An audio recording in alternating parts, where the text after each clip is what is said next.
And Lily that I wanted to know, hey, what's the opera thing going on in a couple of weeks? And it's Oratorio. So what she wants to know what's going on in a couple of weeks. So we have two people here to tell us what's going on in a couple of weeks with the Oratorio Society of Virginia.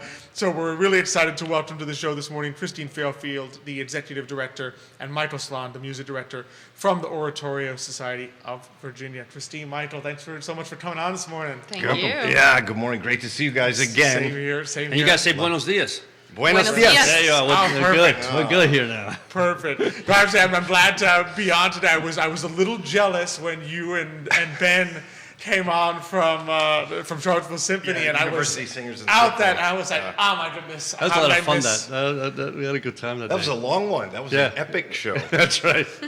So I have to say I'm really glad. I was like, oh yes, good. I get to have one talking some beautiful music and everything. We're talking. Saturday, December 16th, 2:30 and 7:30 at the Paramount. It's the Christmas concert for the Oratorio Society of Virginia. I've had a chance to kind of look at a little bit. Nick sent the program and some things, but before we even kind of get there, I'm just curious, before we talk about the concert itself, maybe walk us through how do you even start developing, what's kind of the process in which you say, all right, we have a Christmas concert, what do we want to put in it? What's kind of how do you even start developing it on kind of the music side and also just the putting it out there Logistical side. Well, Logistical side. Should I take the look for musical Christmas. side first? You go ahead with the musical side, yeah. So just to let your listeners know again what the Oratorio Society is, right? It's a 90-voice community chorus. Obviously, I also do some groups at UVA, and we have wonderful people that join us from all over this area. Some of them an hour away in each direction. Wow. So it's wonderful that people seek it out. So now you're going to take this group of talented people and decide, okay, what are we going to do musically for the community? And there's a lot of holiday concerts this time of year, and as you know, I direct a couple of them, different ones, and each of them has a different flavor, right? And so this one, one of the special features about it is, and it's something I really inherited, the group had already started doing this even before my time, is that you have a lot of seasonal holiday favorites on the program. Right. But you also present a somewhat longer work in the context of that concert. And so that has included part one, Handel's Messiah. It has included part of the Bach Christmas Oratorio. And this year, it's going to be the Rudder Gloria, which is a more, obviously a much more contemporary piece, but that listeners tend to love. But I love that it allows audiences to kind of mix both their favorites and maybe something they're not absolutely familiar with, but that they will then end up being quite big on, that they'll really enjoy in a way they didn't expect, right? So I think that's one of the special things. And so every year, as I look at the program, obviously you want to find a balance of different moods in the shorter selections. I love to go, they shouldn't all feel the same one after the next. But to put a piece on that's good for the group, I think the group, wouldn't you agree, Christine, likes to be challenged Yes, absolutely. by those larger works. Yes. I think that's kind of their bread and butter. As you know, next spring we're going to do Beethoven 9, the choral finale, as part of a celebration of the 200th anniversary of that piece. Okay. So and then also, Alex, just to finish answering your question musically, I think it's also important. You have some diversity, so music from different backgrounds or types of composers and places. Exactly. It's like, going along with your previous guests, and I think I've been there with you guys. That's right. Yeah, you were. A menu. There's a menu, and in this case, you get more than one thing on the meal, right? You get quite a few different wonderful things. Absolutely. In that meal. Exactly. So that's kind of the musical side. I'll let Christine address the other sides. Well, we start with behind-the-scenes planning as far back as last spring for this season, including a repertoire and selecting sort of that central larger work for the holiday concert. I think this last year we had already figured that out by March, April, before we'd completed the previous season. Yeah. And then once we wrap up our season and fiscal year, we start on strategizing how to get the word out and how to recruit singers and instrumentalists for the ensemble as well. So what I love about this year's concert is that the Gloria is performed with a brass ensemble and percussion. And if you've never listened to it, it's goosebump inducing. It's really fun to sing, to perform, but the overall experience of the ensemble with the chorus, I can't wait. I've not performed this with a brass ensemble before, and so I'm really excited. And especially with the percussion, I won't give away too much, but the opening is rather memorable. It is very memorable. Very memorable. You know, it's interesting just to talk about it musically for a moment. And, you know, in the choral world, Rudder is kind of a household name. But when he wrote this piece in the early 70s, he was very young, and he was definitely, no one knew who he was in the United States. So this guy, Mel Olson, a choral conductor, was the one who got him to write it. And if Mel were alive, I'd be interested to ask him how had he realized that Rudder had this kind of potential. Right. And the two of them talked a lot about what kind of piece Mel thought a chorus would like, and Rudder still credits him with kind of inspiring his sense of what to put into a bigger scale work like this. So I have a question, because, you know, one of the things about this particular concert in particular, right, is that there's so much familiarity with some of the songs, right? Yeah. Do you ever have people start singing also with you, and it's like, We actually invite it. Oh, okay. So 'Cause yeah, there are some at least voices one, that at maybe least say, one "What? song. Yeah, Who the at hell is least that?" one song will be a traditional carol arrangement of something that the chorus gets to sing Okay. along with. So Yeah. yes, absolutely. Anyone that comes, bring your singing voices and be prepared but to join in. but just for that one, right? That one, yeah. Well, you give them the outlet, so it's like, Yes, all right, yes. maybe you're all here, so that you're not. You know, it's funny. Is that Xavier? Well, Xavier, you're welcome to sing on any of them. You know what's interesting about that? Yes, Christine is exactly right. We definitely have a sing-along carol, which is great because I think it gets their blood moving, and Yeah. you'd be surprised how people are actually shy about that. So, you know, otherwise singing, if they're, you know, so I don't know, you don't get too many people. That try to jump Other in. than, you know what is nice? Once in a while, a little kid who Yeah. starts to, you hear that. That's lovely. Yeah, I mean, it is absolutely, meant to be a family concert. Yeah. It's at the big, beautiful Absolutely. Paramount. Exactly, yeah. Well, that's the beauty of it, because what happens is when I go, you just get in the spirit right away, right? And it's like when I have the Christmas in the car, right? I have to sing. Of course, everybody in the back says, Pops, could you please quiet down so we can listen to real music as opposed to you messing this whole thing up? So Well, there's Michael Bublé, and then there's you. Exactly. and So, you know. so when you're in this big auditorium, it's like nobody's gonna hear me. I can actually just sing, and they'll never know I'm out of tune. That's right. Absolutely. Well, great. Well, we'll look forward to seeing you there and hearing you. So on that vein, I'm just, when you're looking for some of the favorites, you know, the ones that people will recognize, how do you decide how to mix them up so that there's, I guess, do you do them in different ways so that they're slightly new? Is the newness that maybe people have heard a solo singer sing it on a CD track, but not a chorus before? How do you kind of approach the really familiar ones? Yeah, there's an interesting example of that, Alex, on this program, actually. In fact, so I have never done the tune "Christmas Time Is Here" from the Charlie Brown Christmas special, right? So many people know the dee-doo-dee-ba-na, that one. And I'm actually doing it on two different concerts. I'm doing it on the family holiday concerts at UVA and with Oratorio, but two completely different arrangements, right? So the one is going to have like a jazz vocalist with big band type texture. And the other one on this concert with Oratorio is a chorus with some accompaniment. And it's quite beautiful, actually. It's one of my favorites. You should hear the Yeah. soprano section does a beautiful job of sounding like the kids on the TV show in a good way. Right. Yeah, and that's one that I think people will love and recognize. So I think partly the arrangements that you could allow variety. You could have the same tune; it could be arranged 10 or 5 different ways. Sometimes Christine was mentioning the fact we have the brass and percussion this year. Sometimes we have strings and winds on this concert. So you have to plan to the instruments that you have. So there are a lot of wonderful arrangements, but you have to decide, okay, this year we have this, so can we try this arrangement because it utilizes the strings? This year, can we try this? Like we're doing some Canadian brass arrangements because it utilizes the idea of a brass Brass. quintet, right? And so that immediately lends different feels to it. And then again, I always think it's about pacing. Something upbeat, something more meditative or introspective, so that it's not all in your face and it's not all kind of slow. It's a mixture, yeah. Yeah.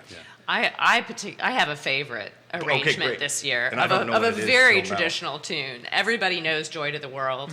Oh, This year yes. we're doing a gospel arrangement that is really fun, and it's pushing us in different Yes. ways. Including memory. Including memory, we have to sing this one memorized because we got to get some clapping going, Yeah. and How so interesting. yeah, I'm glad to hear that. That one is. So this is a gospel arrangement by Luther Henderson. And if your listeners look him up, he's a very distinguished African-American orchestrator, band leader, conductor, composer, did some work on Broadway. And he made this kind of very upbeat arrangement, I think, for the Canadian Brass many years ago. And it will hopefully have people, popping in their seats a little Oh, bit. absolutely. There's always an energy to that, but Yes. Yeah. an energy in a different way from I think mere percussion or like jazz or something. It's hard to say. It's almost like an uplifting energy with the gospel arrangements. I sure Like, hope you just so. feel like the big wind is kind of pushing you upwards, and it's just always beautiful to hear. So I'm excited for that one to It take should Joy be- to the World it and should be go good. Yeah. in I'm that glad- direction. As singers, Christine, is there because obviously brass is the accompaniment this time, which brass is very much, you can't hide No. brass. So as a singers, do you have to change anything in terms of when you're accompanied by brass as opposed to like strings or something softer? Is there anything that There- changes in how you prepare? Michael actually might have more to say to that, but from my personal experience, yes, absolutely. There's a ways that you sing a little bit differently. We'll probably be fine tuning that next week, the week before the concert, when We we're don't get together. actually with the practicing brass. with The the week of the brass. concert. So at this Wow. point, we've just been doing these with interesting. piano reduction or piano accompaniment in rehearsals, and so it will be, it will definitely change the experience for the singers when we add the brass in. Yeah. Absolutely. I wish it happens. Balance. Yeah. That's the word there. Right? No matter who you're working with, you have to get a balance so that you can hear the singers well, hear the brass well. And as you say, brass can't really hide, so. Yeah. Exactly. But it can add something beautiful. Go ahead. No, so I was going to ask about something. So you were talking about the different arrangements, Yeah. for a particular song. Are those arrangements already exist, or is that something that comes from you and say, I want to do this Yeah. in a, in Usually, strings or? most of the time, they are on the market. Okay. You seek them out, and you purchase the scores, and then Okay. you do it. There are a couple different exceptions. One is I have occasionally arranged something for the group that we've done on not this year, but on other programs. In another instance, actually this year with a different program, I wrote an arranger who had a piece for soloist and orchestra, and I said, could you make this for chorus? And he was very obliging. So, there are different ways you can get it to something. But most of the time, especially as you would expect for this time of year, there's so much repertoire Yeah. for this time of year. There is a lot of music out there. You could never perform it all, so there's a lot to choose from. Yeah, All right. yeah. It's just That curious. must be incredible. How does the space now? I can't recall if it's always been in the Paramount, the Christmas concert, but No. how does that kind of play into it? 'Cause it's a very So festive. this actually predates Christine and I with the group. I mean, the organization, of course, is over 50 years old now, the longest running community chorus in Charlottesville. And they had done it for a while at Old Cabell before our time. And soon after the Paramount reopened, right, they moved it to the Paramount. And I'm happy to say that since my time, and then certainly since you've come on too, we've really been able to build it up so that we do two programs and they both sell rather well in that beautiful space. And I think it's unique because, there's wonderful holiday concerts all during this time of year. Some are at Old Campbell, some are at churches. This is the only kind of homegrown one at the Paramount, right on the downtown mall. Right. And it's also usually the last one. It's the closest to Christmas in that sense. So that's nice. And we also have some guest groups. We do, yes. Every year at our holiday concerts, we invite other ensembles, usually youth or children's choirs. But this year we have, so for our 2:30 performance this year, we will have the Albemarle High School Patriot Singers, which is like their auditioned sort of elite chamber group, and we're excited to have them with us. And then the evening program is a special guest, a Ukrainian family that some people may know from hearing them play on the downtown mall. Yeah, the Melachenko family. The Melachenko family. And they're going to be playing some Christmas music for us. You know, they have recently kind of emigrated, you know, and they're very talented. And so we're excited for audiences to hear them too, who may not have heard them. And, you know, Carol of the Bells is originally a Ukrainian carol, so that will definitely be one of the tunes they play. Oh, that's fantastic. Yeah. So, and they got the fathers like on an accordion and the daughters on a violin. Wow. Wow. there is something beautiful and like So it's kind of home classic to see like a family ensemble. Does it kind of, I don't know, in some ways it reminds me of the time when that was your form of entertainment. That's true, in your house. You do for things sure. in your house. Yeah. Particularly at Christmas time. Yeah. Because that's how, I mean, there was no TV, there was no radio. No there CDs. was no CDs. Yeah, so there's you made No music. streaming. No streaming. That's right. No Well, out YouTube. there, yeah, true. Yeah, here I am doing CDs and stuff, and the audience is like, Cassette "You mean no tape." Spotify? It didn't exist." You know, a family ensemble, that makes me think of you guys, right? Oh, yeah. You guys are a family ensemble of a different kind. Yeah, but different kind. Yeah. We just Slightly well, less they musically. play Well, some I play instruments. the, play the piano. But I can- my wife's family, right? Her father Was very played the musically piano. gifted. By ear. None of these had any training. Yeah. They played, what is that called? The The accordion? accordion. The accordion. Somebody played the guitar. Somebody else played the violin. So at Christmas, that's what they do. They get together, they sing, they play, and no training whatsoever. Do you know what that reminds me of, Xavier? And this is a really beautiful thought. So I think everybody, if they have a chance, should make a little holiday music in their home. And to your point, you don't have to be well trained. Just get around the piano or just sing or whatever. Yeah. I remember with my grandfather and father looking at Polish Christmas carols, because my grandfather, that side of the family is Polish. And there's a picture of the three of us around the piano. My grandfather played some fiddle, and my dad was pretty good at many instruments, and we all sang. That's very special. And so, I mean, I think for our concert, we can think of it like a big living room. Yes. Everybody come in and we'll enjoy it together. But it's also good for people to do it on their own at home. Yeah, no doubt about it. Yeah. I think the beauty of chorus is that you can inspire people to do that. Because I think sometimes people, when you hear a solo singer sing a song, the gut reaction might be like, oh man, I can't do that. Like if I tried to sing that with just me, I butcher it. But the beauty of chorus is you put so many talented people together, and there is a way in which you kind of enter into it and say, well, when you mix so many beautiful voices, you're all kind of helping each other. I think isn't it called like the auto tune, in a sense where you're all joining in on the music and helping each other in a sense. And I think that's something that people can kind of take with them and say, yes, maybe by myself I'd be nervous to do this, but if 5, 6 people, 10 people at a holiday party all sing together, you can kind of lift each other up. But as chorus, I mean, I'm biased, I'm partial to chorus, but I feel like chorus lifts up music to another level. There's sort of a, when you listen, I mean, maybe this will transition us a little bit to even talking about spring, but when you hear the chorus come in Beethoven's Ninth, you just go to a new Oh, no doubt. Yes. It starts with just the one singer, Yeah. right? The soloist, The soloist in that, and you say, okay, where's this going? Good He's point. introducing, and then when you hear it all come in, it just takes you to a new. Christine will have a perspective on this in a minute as someone who's also a professional singer. I want to just add to what you're saying. I mean, right, if you sing at home and there's a group of people, that's lovely around the piano. And the thing that's special about this, obviously, is that not only do you magnify that by numbers, but this is also not a sing-along, right? This Yes. group gets together and rehearses to Rehearses, achieve yeah. a serious level of music making. And so there again, it's something, in a way you couldn't experience in your living Yeah, exactly. your living No, room. it's Exactly. And so completely level. it does take it to another level, like Yeah. you say, extremely uplifting, and I think rewarding for the singers, wouldn't you say? Absolutely, yeah, for sure.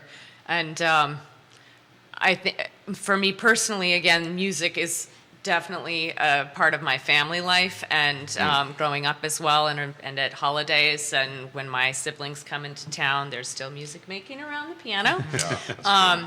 But it's, I think it's really fun to see the chorus, which is made up of singers as young as high school all the way up to That's right. retirees.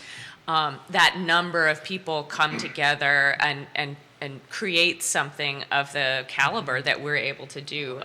And it's just something really special. And then Absolutely. we take so much pleasure from sharing that, that it's not just about what we're doing, but it's about communicating with the audience and connecting, and creating a beautiful experience to celebrate the season. Absolutely. Yeah. Absolutely. You know, the only thing I wonder, in today's world, we have the ability to listen to music through so many, you know, like you said, CDs or streaming, whatever, right?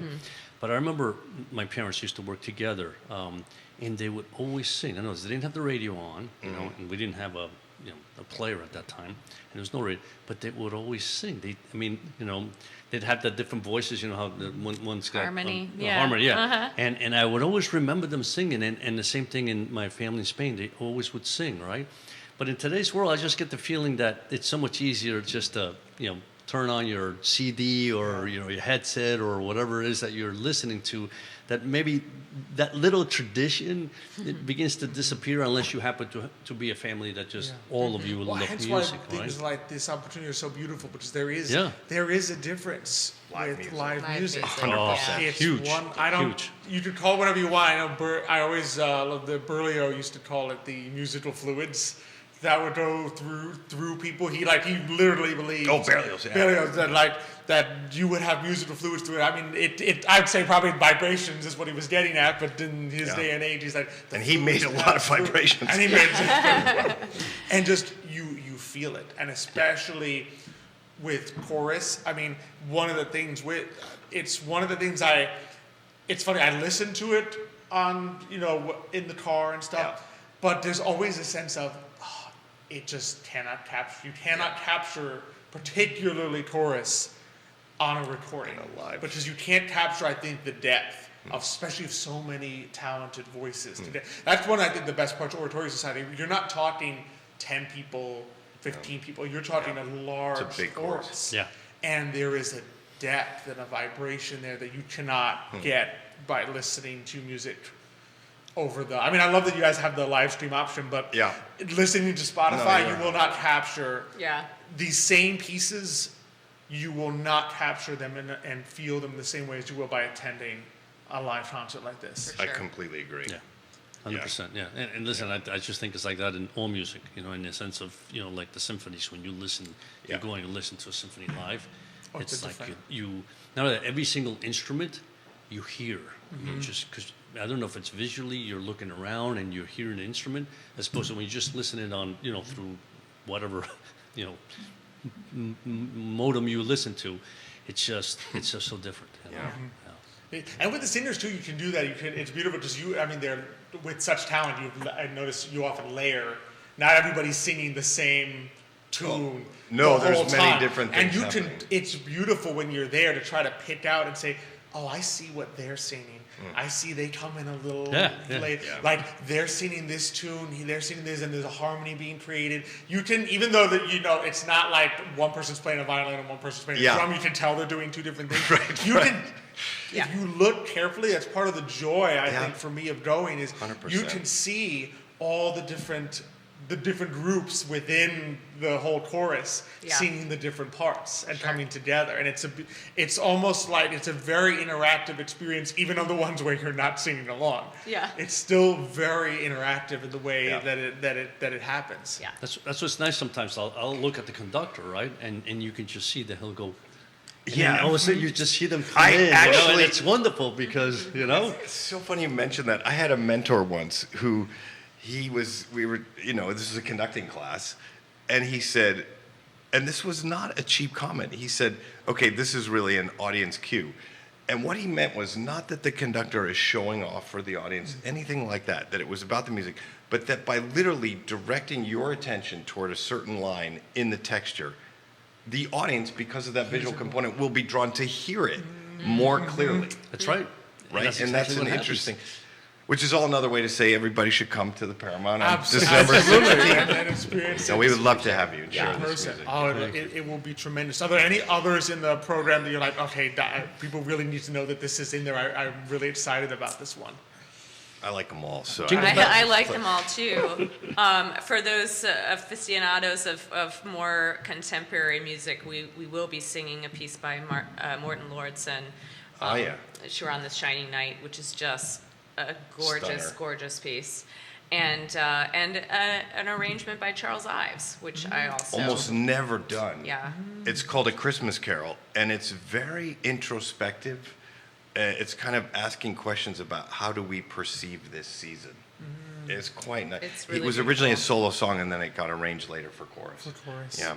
And then, of course, audience, favorites. We have First Noel, Sing Along, and Ding Dong Merrily on High, and as we said, Joy to the World, and those kind of things as well.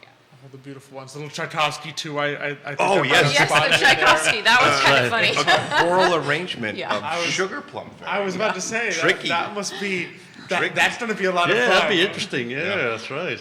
You know, it's always fun to take those. Just there's, I think, the Nutcracker particularly, it's so well known It's iconic. that you can do different things with it, Yeah. and people know immediately. Yeah. Okay, yeah, all right, I know what this is. I know I can. That's see quite it. true.